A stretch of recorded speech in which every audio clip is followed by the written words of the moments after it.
2022 की बहने लगी है चुनावी बयार, सियासी हवा में घुलने लगी है दिग्गजों की हुंकार। कौन होगा अगला सरताज, किसके सिर सजेगा ताज। बात राजनीति के दांव पेच की, बातें नेताओं की, सियासी उठापटक की।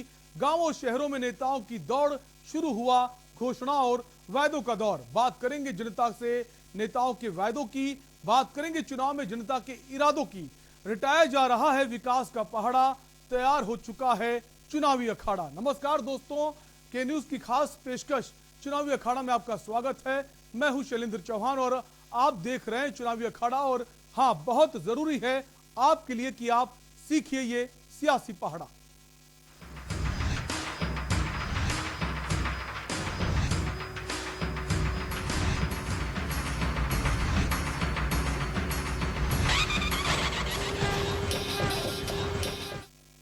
मुंबई में आर्यन की गिरफ्तारी को लेकर बवाल थमने का नाम नहीं ले रहा। समीर वानखेड़े को घेरने में नवाब मलिक जुटे हुए हैं और हर रोज कपड़ा, पत्नी, शादी, बच्चों को लेकर खुलासे करते हैं। इतना ही नहीं, अब नवाब मलिक के निशाने पर आ गए हैं देवेंद्र फडणवीस। आखिर क्या है इस टकराव के मायने, चलिए देखते हैं इलेक्शन रूम में।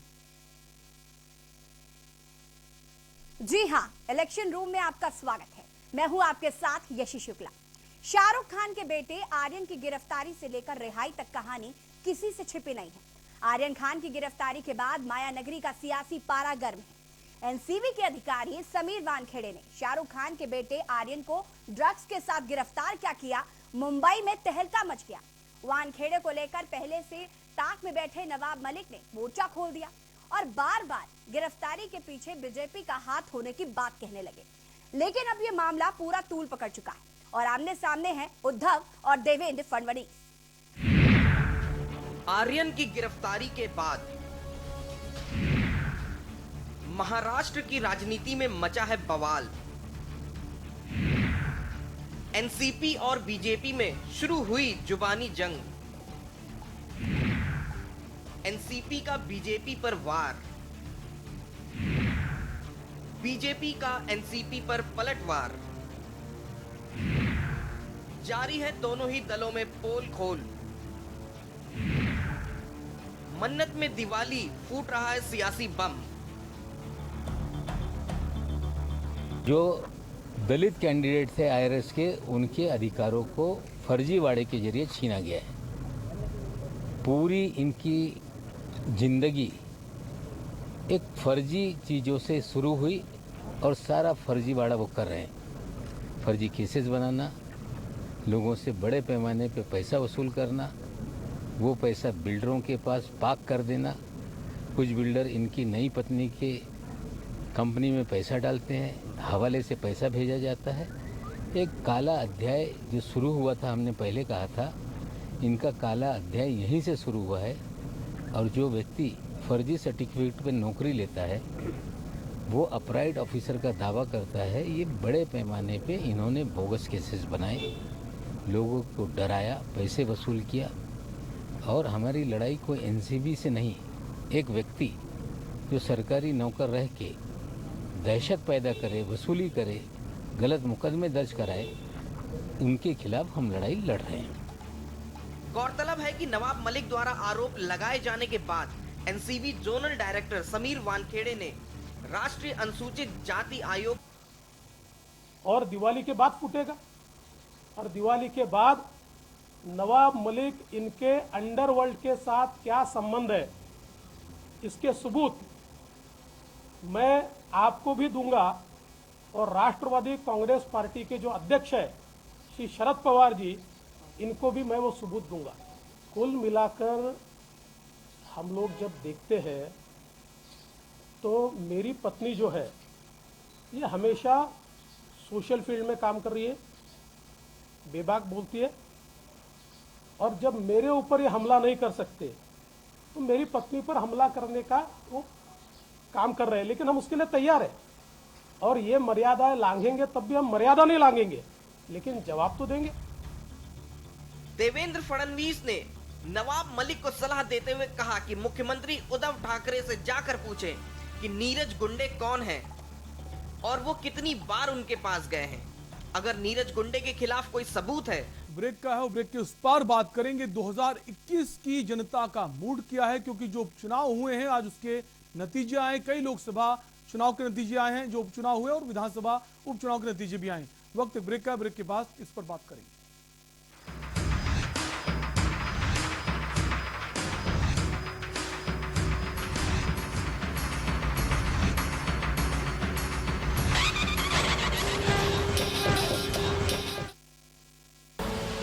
आप देख रहे हैं के न्यूज, खबरों का सारथी।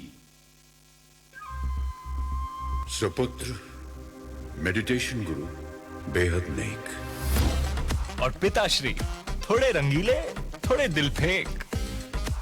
दोनों के अलग हैं रंग, पर दोनों का एक अनोखा स्वाद। कमला पसंद, अनोखा स्वाद। चहुमुखी विकास में अग्रसर सरकार, जनगण मन के हुए सपने अब साकार। मुख्यमंत्री पुष्कर सिंह धामी जी ने सभी कार्यालयों में अधिकारियों और कर्मचारियों को सुबह 10 बजे से लेकर दोपहर 12 बजे तक जन समस्याओं को सुनने और उनका समाधान करने के कड़े निर्देश दिए। अब तहसील दिवस के अवसर पर सभी अधिकारी मौजूद रहते हैं। अब जनता को बेहद आसानी हो रही है। उत्तराखंड में एक नया जोश आया है। जैसे उत्तराखंड को मुख्यमंत्री की तलाश थी, उस तरह से वो काम कर रहे हैं। वर्तमान में मुख्यमंत्री जी द्वारा कार्यालयों का औचक निरीक्षण किया जा रहा है, जिससे सभी अधिकारी और कर्मचारी अनुशासित होकर कार्य कर रहे हैं। यही नहीं, यदि आप किसी कार्यालय में नहीं जाना चाहते तो आप घर बैठे ही मुख्यमंत्री हेल्पलाइन 1905 पर अपनी समस्या दर्ज करा सकते हैं। सुशासन के संग हैं हम, उत्तराखंड है हम। आप सभी को गोल्डी मसाले की ओर से हैप्पी दिवाली।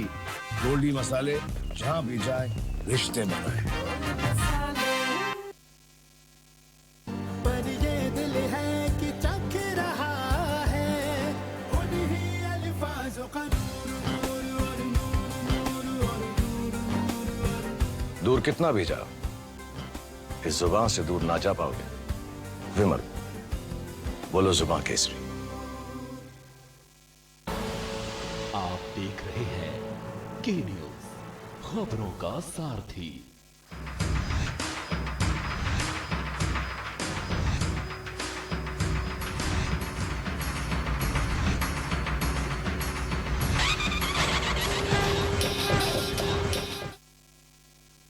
ब्रेक के बाद आपका स्वागत है और अब बात करेंगे चुनावी अखाड़ा में 2021 में जनता का मूड क्या है। कई राज्यों में हुए विधानसभा उपचुनाव और 3 लोकसभा सीटों का परिणाम आ गया है, यानी देखने को मिल गया है 14 राज्यों में आखिर जनता का मूड क्या है।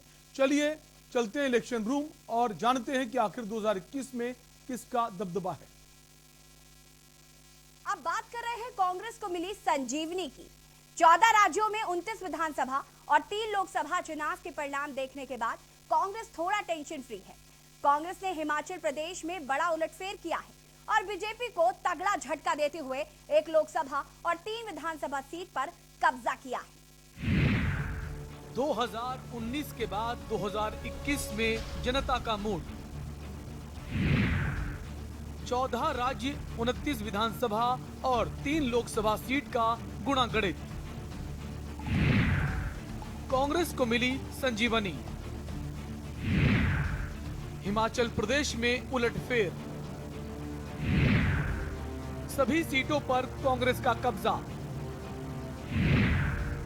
मोदी का भी जलवा कायम। बिहार में जेडीयू की लहर।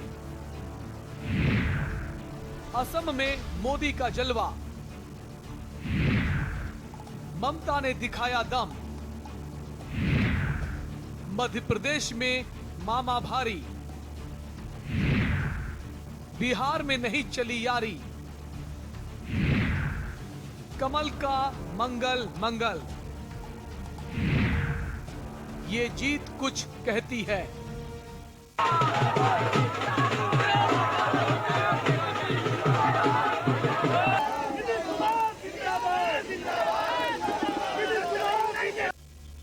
दो 2019 के बाद पहली बार 14 राज्यों में विधानसभा के रहे हैं। हिमाचल की जनता ने बदलाव का मन बना लिया है, परिवर्तन का मन बना लिया। वहाँ से उनको भाजपा सरकार हटानी है, इसलिए हम चारों उपचुनाव जीते, जिसमें 3 विधानसभा और 1 लोकसभा। लोकसभा का चुनाव हम जो जीते वो बीजेपी का सिटिंग एमपी था, वहाँ से वो सीट जीतना जो है बहुत मायने रखता है, क्योंकि वोट केंद्र सरकार के खिलाफ हुआ और तीनों विधानसभा का वोट जो है राज्य सरकार के खिलाफ हुआ। तो और वो मुख्यमंत्री का गृह जनपद भी था। तो इस तरह से ये तीनों सीटें जीतना विधानसभा की और लोकसभा भी जीतना अब विपक्ष में रहते हुए बड़ा कठिन काम था ये, क्योंकि वहाँ सत्तारूढ़ पार्टी और पिछले 70% वोट शेयर बीजेपी का था लोकसभा चुनाव, वो सब हटके और फिर कांग्रेस को उसके ऊपर मिलना, इसका मतलब कि लोगों ने बीजेपी के खिलाफ खुलकर वोट दिया। हिमाचल प्रदेश से कांग्रेस के लिए अच्छी खबर है और इसे यूपी की सियासत से जोड़कर भी देखा जा रहा है।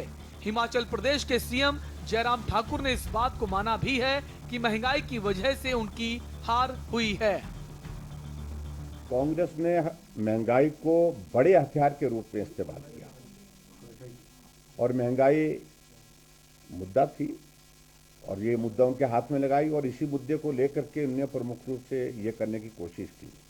लेकिन ये भी बात सत्य है कि महंगाई सिर्फ हिमाचल में बढ़ी, ऐसा नहीं है, ग्लोबल इशू है। आज की तारीख में महंगाई पूरी दुनिया में बढ़ी है और ऐसी चीजें जुड़ते जुड़ते हमारी क्षति हुई है। अब बात करते हैं मामा की, यानी शिवराज सिंह चौहान की। तो उनके लिए राहत की खबर है। एमपी में शिवराज चौहान की बल्ले बल्ले है, यानी उनका जलवा कायम है। 3 विधानसभा और 1 लोकसभा सीट पर बीजेपी ने जीत दर्ज कर मामा के तमगे में 4 चांद लगा दिए। जो परिणाम मध्य प्रदेश में उपचुनाव में आ रहे हैं वो भारतीय जनता पार्टी के लिए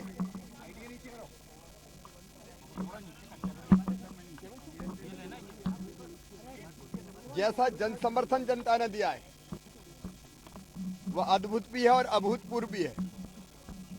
मैं अभूतपूर्व इसलिए कह रहा हूं कि खंडवा में तो हम जीत ही रहे, लेकिन जोवट विधानसभा जहां 90% से ज्यादा जनजातीय आदिवासी मतदाता हैं और जिस सीट को 70 साल में हम पहले केवल 2 बार जीते थे और पिछली बार लोकसभा के चुनाव में भी 18,000 वोटों से पीछे थे, वहां भारतीय जनता पार्टी ऐतिहासिक विजय प्राप्त कर रही है। वो विजय जोवट अकेले की विजय नहीं है, वो जनजातीय भाई और बहनों का भारतीय जनता पार्टी के प्रति पैदा हुआ विश्वास है। अगर बिहार की बात करें तो यहाँ पर आरजेडी को तगड़ा झटका लगा है। अरसे बाद लालू की वापसी के बाद आरजेडी ने उपचुनाव में कुछ दमखम भरा था, लेकिन जेडीयू ने उसकी हवा ही निकाल दी, यानी दोनों सीटों पर जेडीयू की जीत हुई। यहाँ पर आरजेडी को कांग्रेस से गठबंधन तोड़ने का नतीजा साफ दिखाई दिया, यानी आरजेडी को मिल गई कांग्रेस से गठबंधन तोड़ने की सजा। बीजेपी, जेजेपी और कांग्रेस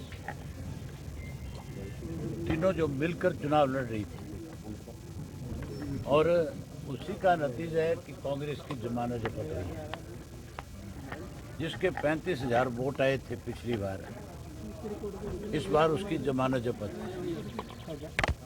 इसका मतलब है ये तीनों मिलकर के चुनाव लड़ रहे थे और ये तीनों मिलकर के कहीं ना कहीं इस देश के किसान आंदोलन को कमजोर करना चाहते थे। उस आंदोलन को कहीं बदनाम करना चाहते थे,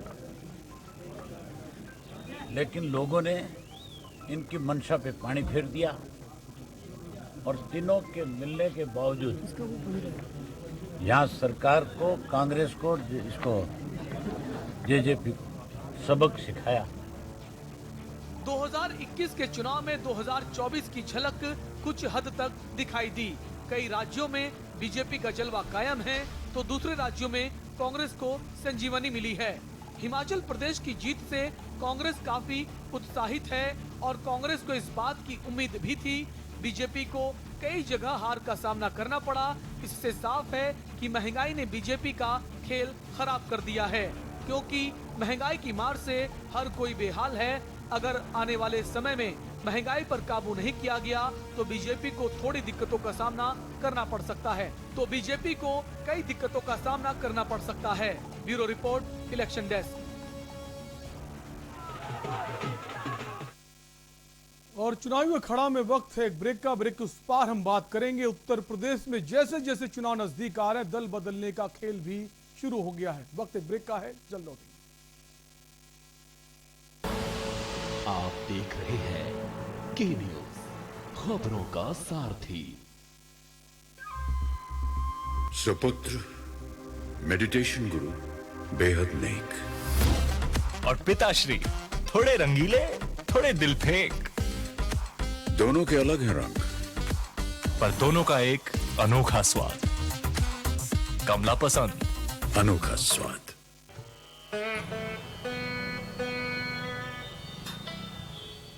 दिवाली बधाई हो दादी। अरे काहे बात की बधाई बिटिया, त्योहार तो ही बड़े लोगन का होता है, हम गरीबन को कौन पूछता है। कोई बात नहीं दादी, ऊपर वाला आपके लिए जरूर कुछ करेगा। बिटिया तुम जाओ यहाँ से, ये ऊपर वाला भी ना बड़े लोगन की ही मदद करता है, हम जैसन की नहीं।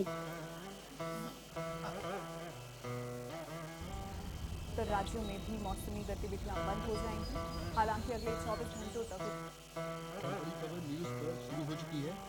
दिवाली का बड़ा जश्न योगी आदित्यनाथ की तरफ से अयोध्या को खूबसूरत तरह से सजाया जाएगा।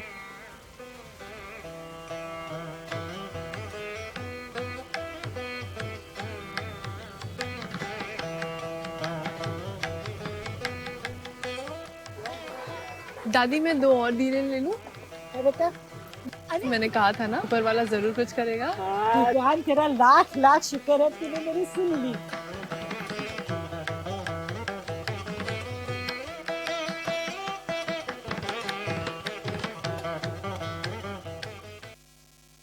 आप सभी को गोल्डी मसाले की ओर से हैप्पी दिवाली। गोल्डी मसाले, जहां भी जाए रिश्ते बनाए। सुबह के लिए उड़ चला गैरों की ज़मीं पर, खुशबू अपने पन की ढूंढता। दूर कितना भी जा, इस जुबान से दूर ना जा पाओगे। विमल, बोलो जुबान केसरी। आप देख रहे हैं के न्यूज, खबरों का सारथी। के बाद आपका स्वागत है। आप देख रहे हैं चुनावी अखाड़ा। बात सियासत की करें तो सपा और बीजेपी में इन दिनों नूरा कुश्ती का खेल चल रहा है। समाजवादी पार्टी बीजेपी का किला भेदने में जुटी हुई है तो बीजेपी सपा के ही तीर से उसी पर वार कर रही है, यानी एक तीर से 2 निशाने। आखिर क्या है तू डाल डाल मैं पात पात का खेल, देखते हैं इलेक्शन रूम में हमारी सहयोगी यशी के साथ। अब बात करते हैं सूबे में मची भगदड़ पॉलिटिक्स पर। यूपी में इन दिनों सियासी भगदड़ मची हुई है। सभी राजनीतिक दल के नेता अपने आप को सेफ जोन में करने के लिए दूसरे दलों में जा रहे हैं। इन दल बदलू नेताओं की आस्था भी डगमगा रही है। समाजवादी पार्टी ने बीजेपी के एक विधायक को अपने पाले में लिया तो बीजेपी ने सपा के 2 विधायकों को अपने पाले में करके दिखा दिया। तू डाल डाल तो मैं पात पात। सबके पहले समाजवादी पार्टी ने 6 बसपा के और 1 बीजेपी के विधायक को अपने पाले में किया था। सबसे बड़ा सवाल यही है कि क्या दल बदलने से मिलेगी जीत, और जीत मिल भी जाती है तो ऐसा नेताओं पर पार्टी कितना विश्वास करती है। 2022 से पहले मची है भगदड़, शुरू हुआ दल बदल का खेल। सपा ने बीजेपी और बसपा को दिया झटका। बीजेपी ने सपा के झटके 2 विधायक। क्या सभी दलों में मचेगी भगदड़? तू डाल डाल मैं पात पात।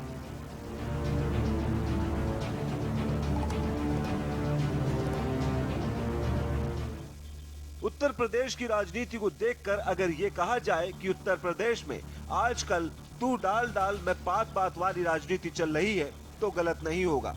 कुछ दिन पहले जहां बसपा के 6 और बीजेपी का 1 विधायक अपनी पार्टी छोड़ सपा में आ गए थे, तो वहीं आज सपा के 2 और चुनावी अखाड़ा में आज के लिए इतना ही। बाकी खबरों के लिए देखते रहिए के न्यूज़ इंडिया। नमस्कार। अब बात करते हैं सूबे में मचे भगदड़।